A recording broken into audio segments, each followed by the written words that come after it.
This is the DAR Today podcast, and I'm your host, Brooke Bullmaster Stewart. Well, don't you love how DAR has always supported those in our nation who have signed up to defend her? And allow me today to perhaps be one of the first to say how much we love and support the spouses of those military personnel, as this Friday is Military Spouse Appreciation Day. We want to recognize the strength and contribution of the nearly 1 million military spouses and truly recognize the part they all play in this. Thank you for everything you do. And what did you think about last week's episode? We'll be talking about the DAR Museum a lot this month. We're really excited about these segments. And have you been able to go through our entire DAR Museum there in Washington, D.C.? It's an amazing repository of life during different time periods in our nation's history. In fact, there's a new exhibit, as we mentioned last week. It's called Sewn in America. This features a variety of textiles made by American women. And I love the quote by Alden O'Brien, who's been a friend of ours on this podcast before, when she said, "Sewn in America tells the story of American women through the needle and thread.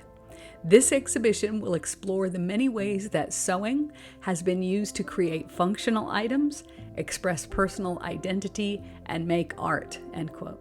It's a wonderful exhibit, and guess what? It will be on display until the end of this year. So if you are planning on attending Continental Congress, you'll definitely want to go check it out. There's an official exhibition catalog that has 4 essays, it has full color images of the items on display, and full details about all of the items in the exhibit, and it's available either at the DAR Museum or online. We'll put a link in the show notes so that you can order that. But speaking of Continental Congress, are you getting ready for that? Oh boy, we're going to be talking about that early next month. We want you to know we are all in this together, whether you can attend in person or not. We cannot wait to show you all of the wonderful events and the beautiful ways that we as members come together in celebration of our nation and celebration of our society. But let's get to it. This week, we've got a bit of an interview and a bit of a tour through the DAR Museum with Mernie Crane, who's the National Chair of the DAR Museum Outreach Committee. And as always, thank you so much for being here with us today. I have the great privilege today of speaking with Mernie Crane, who is the National Chair of the DAR Museum Outreach Committee. Thank you so much for being here today, Mernie. Thank you for having me. Why don't you tell us what you do in this committee?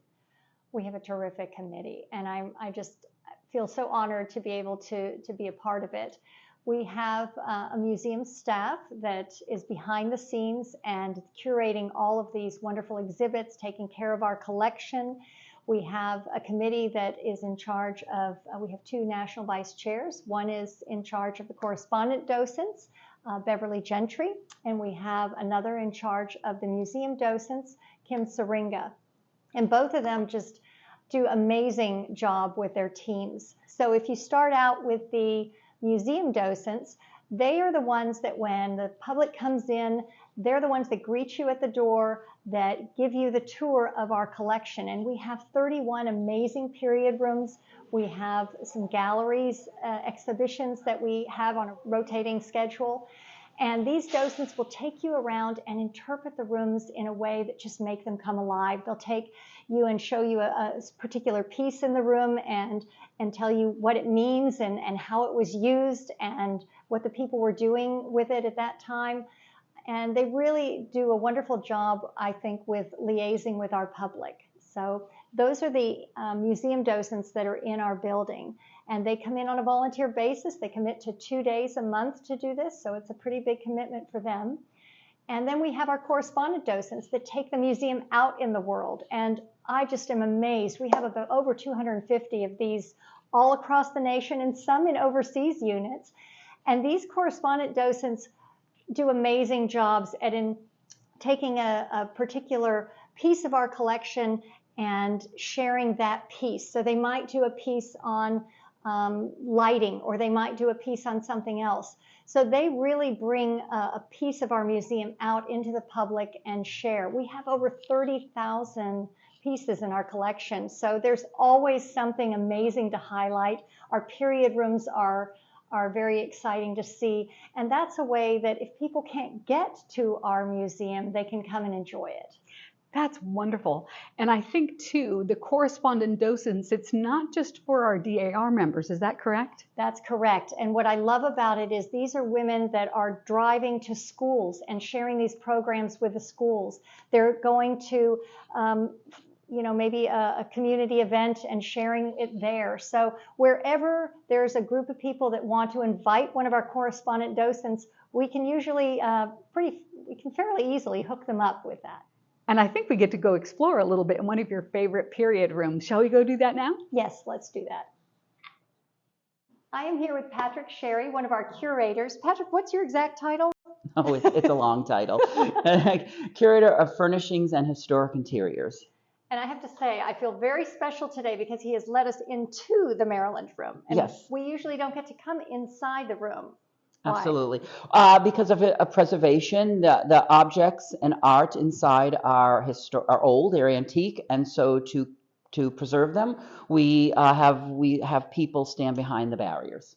So one of the things that I love about this room, and this is one of my favorite rooms, I do love so many of the rooms here, but I'm from Maryland, so I have a particular affinity to this room. Imagine that. Yeah. We have an Aubusson rug in here, which is fantastic. We don't want to step on it though, right? Yeah, again, it's for preservation purposes, yeah. And one of my favorite pieces in here is our harmonicum. And it looks, for those that are listening, it looks like a wet bar. It's open and it has a bunch of glasses in it. And you fill the glasses up with water and rub the rims, and it makes magnificent music if you can do it. So. Now, in the modern home, if you want to, repurpose it, you can.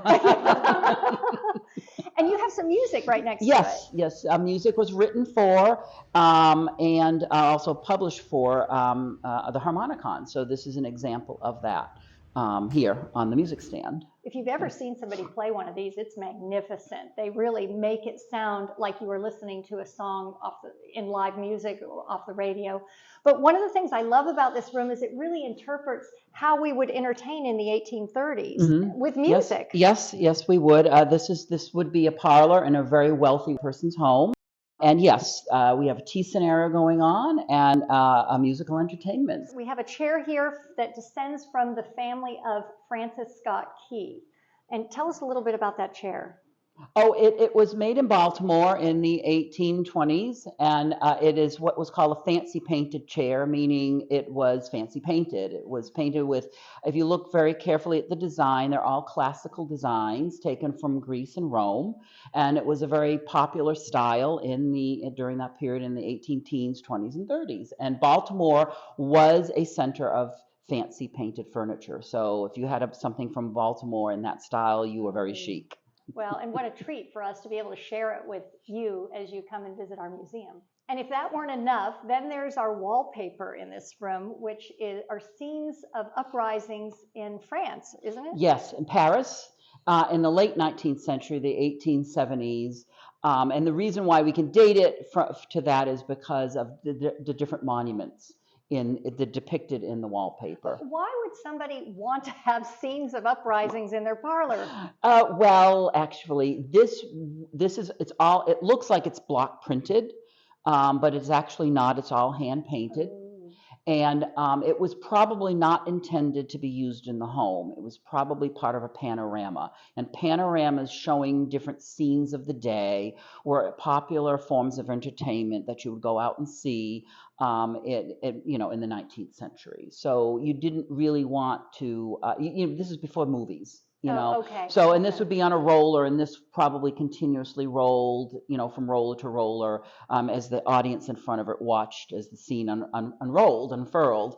And some were also set into buildings where they were just one big round room, and you could actually walk around at your leisure and look at the panorama. So they were very popular. There's a really special thing in the DAR museum offices that I'd like to show you. Can we go? Yes.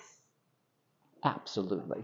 So we are here in our museum shop, and I'm here with our curator of education, Kevin Lukas. Kevin, show us what you have here. So just this past year, the museum acquired a 3D scanner and 3D printer. So this is a 3D printer. It's about a foot and a little bit tall. This device up here is where all the material for the 3D printing comes from.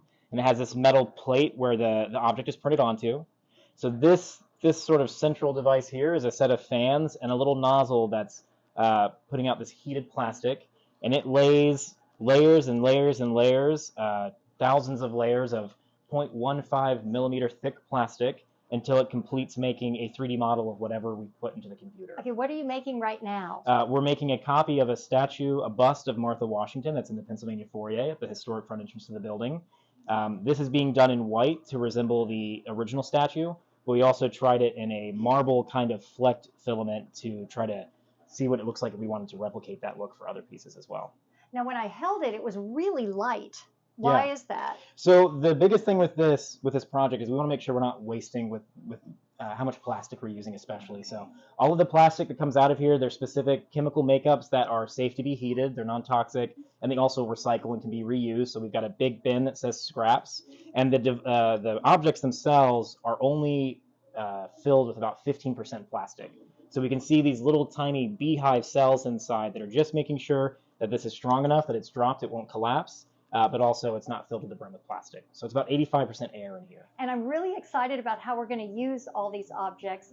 They're going to be, as you're interpreting the different period rooms, differently abled people can use them, touch them, and those that can't see as well as others can get a feel for what the objects in the room are like. And Kevin, thank you so much. We're just going to have a quick word with Sarah Kirspel now. So Sarah, what other ways are we going to be using this sort of object? Well, in addition to using it as someone who has low vision or no vision, who can't see the period rooms, we also really want to encourage children to be able to touch and look at these things.